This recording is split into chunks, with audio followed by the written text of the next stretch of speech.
ইমানের সাথে যারা শিরিক মিশ্রণ করবে না, সে নারী হোক আর পুরুষ হোক, আল্লাহ গ্যারান্টি দিচ্ছেন উলাইকা লাহুমুল আমনু, এরাই নিরাপত্তার হকদার। আল্লাহ যে নিরাপত্তা দেবে, কাদের দেবে? আল্লাহর হক তাদের উপরে নিরাপত্তা দেওয়া, যে মানুষগুলো তাদের ইমানের সাথে জুলুম শিরিককে মিশ্রণ করবে না। আর যেটা সবচাইতে বেশি বাংলাদেশ, ভারত আর পাকিস্তানে আমাদের ইমান আছে, কিন্তু আমাদের ইমানের সাথে শিরিক মিশ্রিত, আর আমাদের আমলের সাথে বেদাত মিশ্রিত। এই কথা বলেন না কেন? আখলিস দীনাকা ইয়াকফিকাল আমালুল কলিল, তোমার ইমানটা খাঁটি করো, শিরিক মুক্ত করো। বেশি আমল করার দরকার নেই, অল্প আমল করলে ওটা যদি বেদাত মুক্ত হয়, আল্লাহ তোমাকে জান্নাতের জন্য যথেষ্ট বানিয়ে দেবে। এই জন্য কোরআনে যেখানে আমলের কথা দেখবেন, বেশি বেশি আমল করে কথা আল্লাহ দেয়নি। কোরআন শরীফে যেখানে আমলের কথা আছে, কাজের কথা আছে, কাজটা বেশি করে করো না, কাজটা ভালো করে করো। আল্লাযী খালাকাল মাউতা ওয়াল হায়াতা লিয়াবলুয়াকুম আইয়ুকুম আহসানু আমালা। তিনি সে আল্লাহ যিনি তোমাদের মউত আর হায়াত বানিয়েছেন। সিরাজগঞ্জবাসী আয়াতের দিকে একটু তাকান। আল্লাযী খালাকাল মাউতা দিয়েছেন আল্লাহ, আগে কিন্তু মউতের কথা, এরপরে হায়াতের কথা। আপনারা শুনছেন? কোন দিকে তাকিয়ে আছেন? খালাকাল হায়াতা ওয়াল মাউতা আল্লাহ দেয়নি, আল্লাহ দিয়েছেন আগে মউত, এরপরে হায়াত। এটা দিয়ে আমাদেরকে বোঝাতে চাই, বান্দা তুমি যত উপরে ওঠো না কেন, এই বিশ্বাস নিয়ে থাকবা যে মরা লাগবে। কি করা লাগবে? এই জন্য মরণের কথা আল্লাহ আগে দিলেন, পরে দিলেন হায়াতের কথা। এখন হায়াত কি? আমরা অনেকেই মনে করি হায়াত মানে আমরা যেটাই আছি এইটাই, না। 5 প্রকার হায়াত। তাফসীরের ভেতরে আমি বেশি হায়াত হয় 5 প্রকার। 1 নম্বরে আরমে আরওয়ার, রুহের জগতের যে হায়াত, এটা আমরা পার করে ফেলেছি। কথা বলেন না কেন? এরপরে আলমে বুতুন, মায়ের পেটের জগৎ, এখানে আমরা 10 মাস 10 দিন পার করে ফেলেছি। এখন যেটা আছে আলমে দুনিয়া, এই পৃথিবীর জগৎ, এইটাই আমরা এখন রানিং আছি। সামনে এখনো 2টা বাকি আছে, আলমে বারজাখ, কবরের জগৎ, আর একেবারে 5 নাম্বারটা আলমে আখিরাত, পরকালের জগৎ। তার আগে 2টা শেষ, পরে 2টা আছে, মাঝখানেরটাই আছে। তার মানে মাস্ট বি আমাদেরকে পরের 2টায় যাওয়া লাগবে। কুল্লু নাফসিন যায়িকাতুল মাউত ওয়া ইন্নামা তুওয়াফাউনা উজুরাকুম ইয়াওমাল কিয়ামাহ ফামান যুহজিহা আনিন নার ওয়া উদখিলাল জান্নাতা ফাকাদ ফাজ। রব্বুল আলামিন বলেন সূরা আলে ইমরানে 185 নাম্বার আয়াতে আছে, প্রথম অংশে, প্রত্যেকেই মারা যাবে। প্রত্যেকেই মারা যাবে, হয়তো 2 দিন আগে 2 দিন পরে। প্রতিটি মানুষকে তার উজুরত, তার পারিশ্রমিক, যেটা তার পুরস্কার, এনাম আমি কিন্তু পরিপূর্ণ করে দেব তার হাতে ধরিয়ে। এই যে নে, যা করেছিস এইটা। শুধু এতটুকুই না, এটা তো আখিরাতের সাথে বলছি, দুনিয়ার বিষয়টা সামনে আসবে। 3 নম্বরে আমি আল্লাহ যাকে আমার জাহান্নামের আগুন থেকে মাফ করে জান্নাতে দিয়ে দেব, এই লোকটার জীবন সফল। এটা একটা ব্যাখ্যা। 2 নম্বর ব্যাখ্যা কি? ফামান যুহজিহা আনিন নার ওয়া উদখিলাল জান্নাতা ফাকাদ ফাজ। যেই লোকটা, কি আসরের আযান দিচ্ছে, একজন শুধু জবাব দিয়ে দিন, আজানের হয়ে যাবে। আল্লাহ রাব্বুল আলামিন জানিয়েছেন, যে লোকটাকে আমি তৌফিক দান করি যে আস্তে আস্তে জাহান্নামের কাজগুলো ছাড় দিতে থাকে, ছেড়ে দেয়, আর জান্নাতের কাজগুলোর দিকে এগিয়ে যেতে থাকে, এই লোকটার জীবন সফল। আপনি বলেন তো, আপনি কি জাহান্নামের কাজগুলো আস্তে আস্তে ছেড়ে দিতে পারছেন? জান্নাতের কাজের দিকে একটা একটা করে আপনি এগিয়ে যেতে পারছেন? যদি পারেন, বুঝবেন আপনার জীবন সফল। ও ভাই, ওমাল হায়াতুদ দুনিয়া ইল্লা মাতাউল গুরুর, দুনিয়ার এই জীবনটা কিন্তু খেলাধুলা। কে বলছে? এটা একটা ধোঁকা। আপনার সন্তান আদি এটা ধোঁকা, আপনার ছেলে মেয়ে স্ত্রী বাবা মাও ধোঁকা। এটা যতদিন আপনি উপলব্ধি করে মেনে নিতে না পারবেন, এই ধোঁকা থেকে বের হতে পারবেন না। আল্লাহর কসম, আল্লাহ বলছেন এগুলো সব ধোঁকা। আয়াতে আমি একটা প্রমাণ পেয়েছি ধোঁকা কেন, একটা উদাহরণ দিয়েছেন। এখান থেকে যারা আমরা বসে আছি 200 বছর পরে যদি রফিক নাই এই ভাই যদি 200 বছর পরে ফিরে আসে এই পৃথিবীতে, উনি মনে করেন আর 50 বছর পরে মারা গেল, 200 বছর পরে ফিরে আসলো, যে বাড়িতে উনি বাস করে ওনার বাড়ি যদি 2 তলা 3 তলা হয়, এসে যদি বলে কারা আছে ওই বাড়িতে, এ বাড়ি কিন্তু আমি বানিয়েছিলাম, যারা ওই বাড়িতে বসবাসকারী ওই সময় থাকবে তারা বলবে কে আপনি? ভণ্ডামি করার জায়গা পান না? আপনার মনে হয় থাকার জায়গা নেই, এই জন্য এসে পরিচয় দিচ্ছেন। আপনার যদি একেবারে জায়গা না থাকে, আমাদের মসজিদ আছে, বারান্দা খোলা আছে, ওখানে রাত্রে থেকে কেটে পড়েন, কোনোদিন আমার এখানে আসবেন না। বলেন তো এই কথা বলবে কিনা? এক কথা বলছেন না কেন? 100 ভাগ বলবে। আপনি মরিয়ে দেখেন, আমার 3 পুরুষের পরে আমার আর জানা নেই। আমার বাবার নাম রিয়াজউদ্দিন, তার বাবার নাম জাহান আলী, তার বাবার নাম নমাজ আলী, এরপরে আমি আর জানি না, সত্যি আমি আর জানি না। এরপরে যে কারা আছে আমি জানি না, ওটা কি হিন্দু ছিল না কি ছিল তাও জানি না।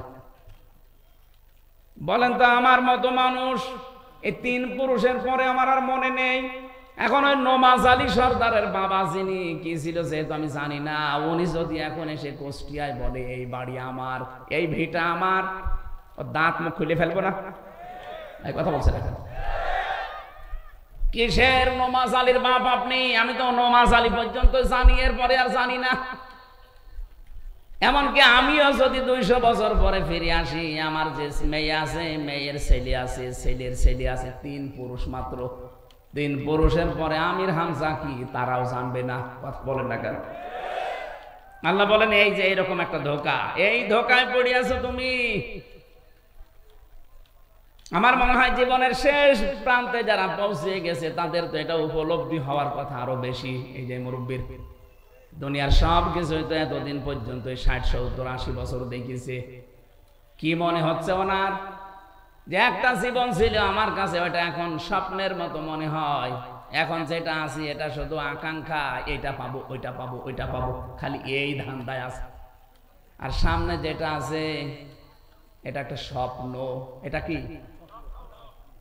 ওনার এখন যদি 80 বছর বয়স হয়, আগের এই পুরো 80 বছরটা ওনার কাছে আসলে কিন্তু দুনিয়ার জীবনে এইটা প্রত্যেকের জন্য। এটা যতদিন আপনি না বুঝবেন ততদিন আপনার জীবনকে আপনি পরিচ্ছন্ন করতে পারবেন না। এই জন্য আমার আল্লাহ কাজের কথা দিলে দেখবেন সেখানে ভালো কাজ করো বা ভালো করে করো এরকম কথা দিয়েছেন। বেশি বেশি কাজ করে কথা নেই। আমাদের ঈমান যা আছে, ঈমানের ভেতরে আমরা শিরিক প্রবেশ করিয়ে নষ্ট করে ফেলেছি। আর আমল যাই আছে টোটা ফাটা, আমলের ভেতরে বেদাত প্রবেশ করিয়া আমলটাকে আমরা শেষ করে দিয়েছি। এই জন্য আজকে থেকে যদি এই বাংলাদেশটাও কাবার এলাকার মতো শান্তি, স্বস্তি, নিরাপত্তা নিয়ে আমরা ব্যবস্থা করে দিতে চাই, ডক্টর ইউনূস আপনাকে আমরা বলবো আলেমদেরকে সাথে নিয়ে এই 18 কোটি মানুষকে সঙ্গে নিয়ে শিরিক মুক্ত দেশ গঠন করেন। আমল আমরা যে যাই কাজ করি, আমাদের কাজের ভেতরে, আমলের ভেতরে যেন বেদাত না প্রবেশ করে। আপনি এইটা দেখেন, কারণ আপনিও তো কয়দিন পরে মরবেন। আপনিও মুসলমান, আমরাও মুসলমান। অন্যান্য জাতি যারা আছে তাদের ধর্ম তারা নির্দ্বিধায় পালন করবে, কোনো অসুবিধা নেই। কথা বলে না কেন? কিন্তু তারা আমার নামাজে বাধা দিলে ছাড় নেই, এমনকি তাদের পূজায় বাধা দিলেও যেন আমাদের না ছাড়া হয়। প্রতিবেশীর নামে এতদিন পর্যন্ত বিশ্বের মানুষকে যারা জানিয়েছে বাংলাদেশে সংখ্যালঘু নির্যাতন হয়, এটা এখন বিশ্বে বিভিন্ন দেশ প্রমাণ করছে সবচাইতে বেশি সংখ্যালঘু নির্যাতন হচ্ছে ভারতে।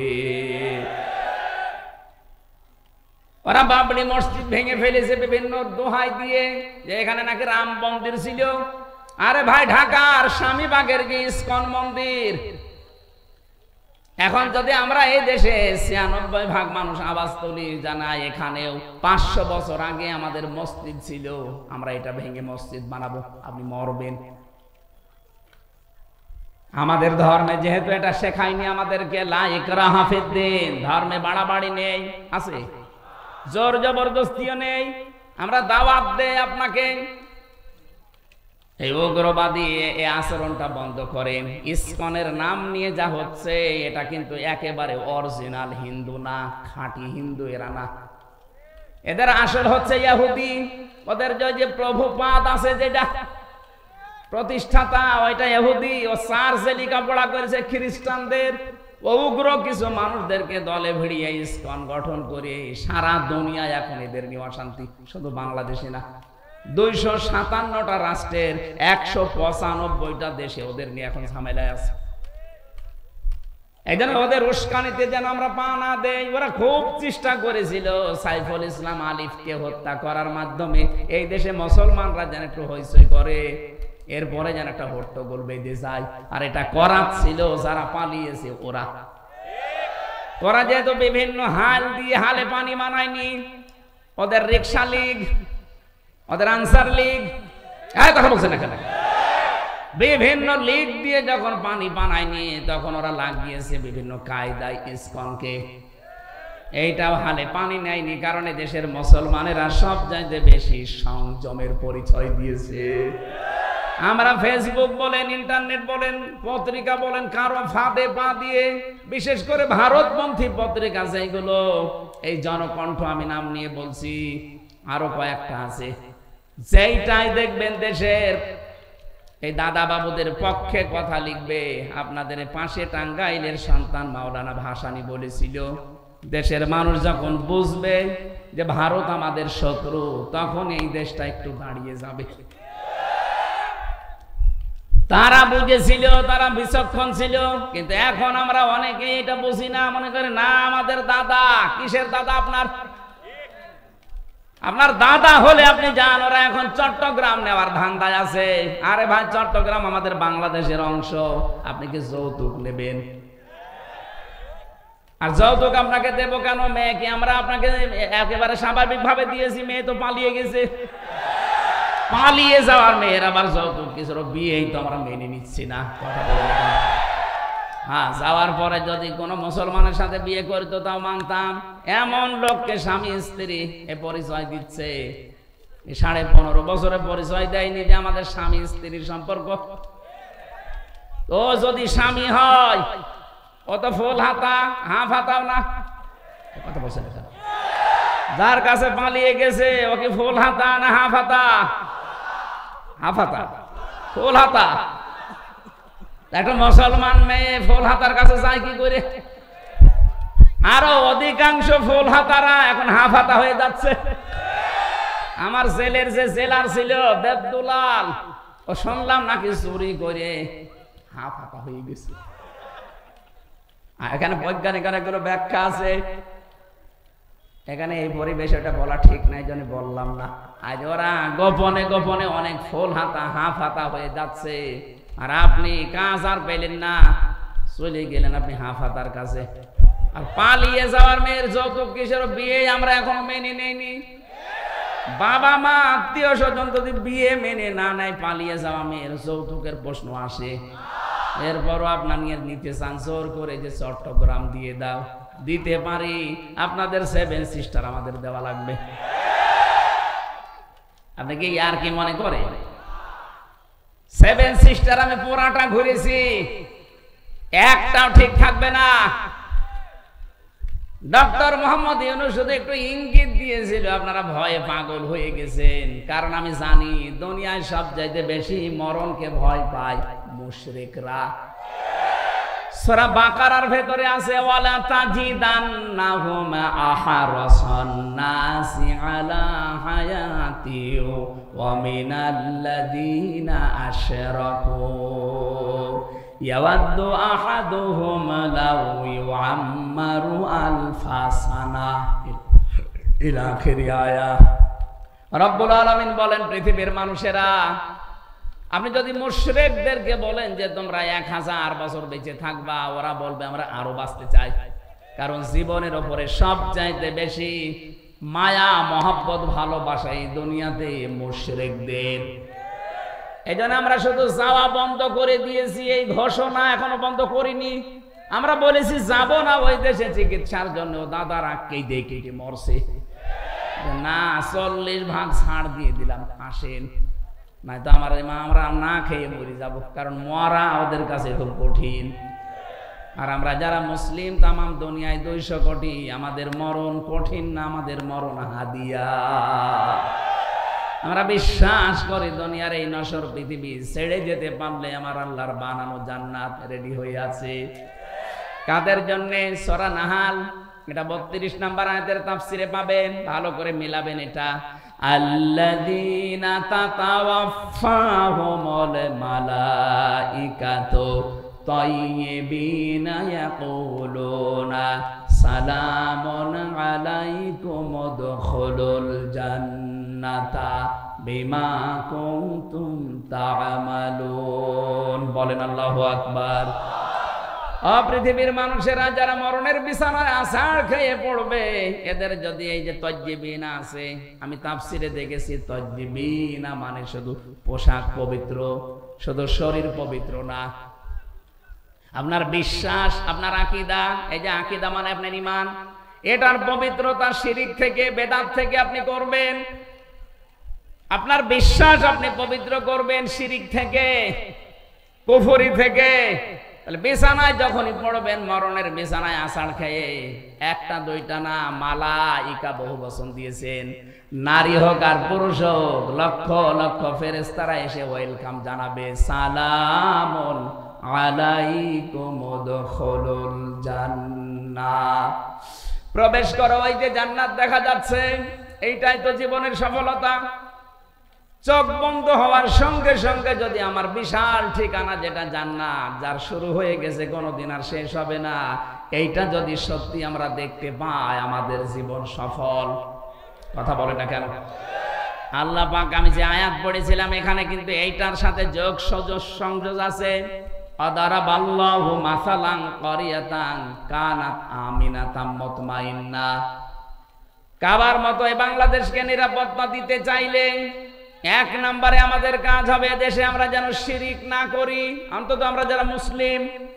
কথা বলে না কেন? ব্যক্তি থেকে শুরু করে, পরিবার থেকে শুরু করে, সমাজ এবং রাষ্ট্রে শিরিক যেন না হয়, কারণ শিরিক হলে আল্লাহ এত বেশি রেগে যায়। এখন যদি এই ভাই যে বাড়িতে দেখে ওনার স্ত্রীর কাছে পাশের গ্রামের একজন শুয়ে আছে, কিছু করেনি, এমনি শুয়ে আছে, উনি যত ভালো মানুষ হোক আর আমি যত ভালো হই, যে বউকে ছাড়বে কেউ? আমার মনে হয় যদি হাতে দাঁত থাকে 1 কপি আলাদা করে ফেলবে, আর বাংলায় গালি দেবে। আমি গালি দিতে পারলাম না। আপনি বলেন তো, ওনার বউ উনি খালি কি করেছিলেন?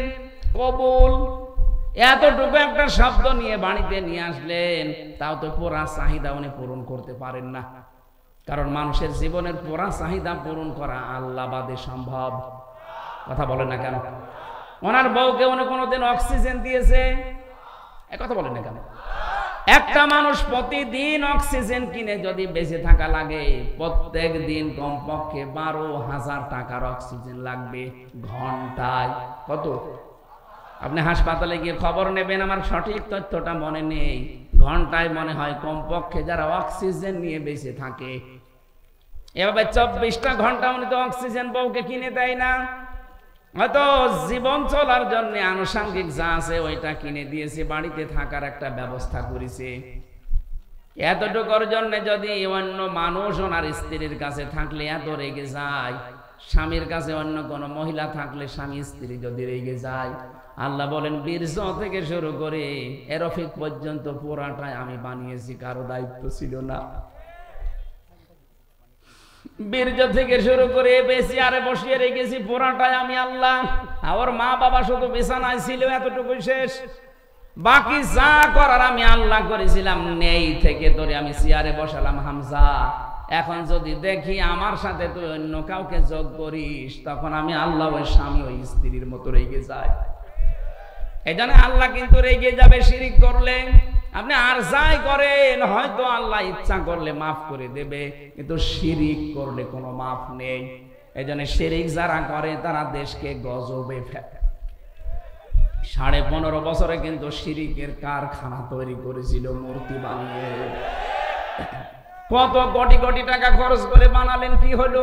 এই যে গতকালকে সিরিয়া বিজয় হয়ে গেছে, যার মূর্তি ছিল এই বাশার, কি নাম যেন, বাশার আল আসাদ। এই শয়তানের মূর্তিগুলো এখন আমাদের যেমন ভেঙে ফেলেছিল ওরটাও ভাঙতেছে। কি হলো আপনার? 15.5 বছরে কি করলেন? এতগুলো টাকা খরচ করে মূর্তি বানিয়ে, এত টাকা খরচ করেছিল এই পাথরের মূর্তি বানাতে। আমার কুষ্টিয়ায় যেটা ভেঙেছে, শয়তান এত শক্ত ভাঙা যাচ্ছিল না, শেষে এই বেগু দিয়ে এসে ভেঙেছে। সারা দেশের অবস্থা একদিনের ভেতরে সব শেষ, ওদেরটাও শেষ হচ্ছে। যেখানে